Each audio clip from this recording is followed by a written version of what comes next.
தூத்துக்குடியில் திமுக எம்பி கனிமொழி பரப்புரை மேற்கொண்டு வருகிறார். அதனை பார்க்கலாம். அதிகரிச்சு அதுக்கப்புறம் தான் அங்க பெண்களுக்கு இடம் கொடுக்க வேண்டும். ஏன்னா இருக்கிறதுல கொடுத்துட்டீங்கன்னா உங்களுக்கு குறைஞ்சிரும்ன்ற அந்த பயம். இப்படிப்பட்டவர்கள் அந்த நாடாளுமன்றத்தில் இருக்கக்கூடிய நம்பர்ஸ் அதிகப்படுத்துறேன்னு சொல்லி தமிழ்நாட்டை வஞ்சிக்க துடித்து கொண்டிருக்கிறார்கள். ஒரு கமிட்டி அமைப்பேன், அதுக்கு பிறகு முடிவு செய்வேன் என்று சொன்னால் தமிழ்நாட்டிற்கு நியாயம் கிடைக்கவில்லை என்றால் நாங்கள் தந்து போராடுவோம். தமிழ்நாடு வேறு ஒரு மாநிலமாக மாறி நிற்கும் என்று நம்முடைய முதலமைச்சர் அவர்களுக்கு தெரிவித்திருக்கிறார்கள். இங்கே இருக்கக்கூடிய அத்தனை பேரும் ஒரு குரலிலே எழுந்து நின்று போராடுவோம் என்பதை ஒன்றிய அரசாங்கம், எடப்பாடி பழனிசாமி, தமிழ்நாட்டுக்கு துரோகம் நினைக்கக்கூடிய அவர்கள் புரிந்து கொள்ள வேண்டும்.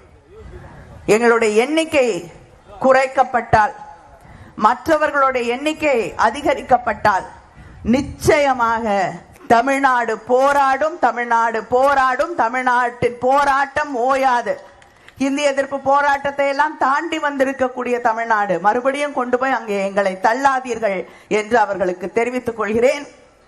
தமிழ்நாட்டின் உரிமைகள் நம்முடைய திராவிட முன்னேற்ற கழகம், நம்முடைய கூட்டணி இயக்கங்கள், நம்மோடு கொள்கையிலே ஒத்து போகக்கூடிய ஒன்றிணைந்திருக்கக்கூடிய கூட்டணி இயக்கங்கள் எல்லாம் இருக்கும் வரை நிச்சயமாக தமிழ்நாட்டின் உரிமைகளை யாராலும் பறிக்க முடியாது என்பதை நான் இங்கே தெரிவித்துக் கொள்கிறேன். தொடர்ந்து தமிழ்நாட்டுக்கு துரோகம், வஞ்சனை செய்து கொண்டிருக்கக்கூடியவர்களுக்கு இந்த தேர்தலிலே தமிழ்நாட்டு மக்கள் சரியான பாடத்தை புகட்டுவார்கள். நம்முடைய முதலமைச்சர் அவர்கள் இந்த தேர்தல் பரப்புரைக்காக இங்கே 2 நாட்களுக்கு முன்னால் வந்திருந்தார்கள். நம்ம தூத்துக்குடிக்கு அவர் செய்து தந்திருக்கக்கூடிய திட்டங்களை எல்லாம் பட்டியலிட்டு சொன்னார்கள்.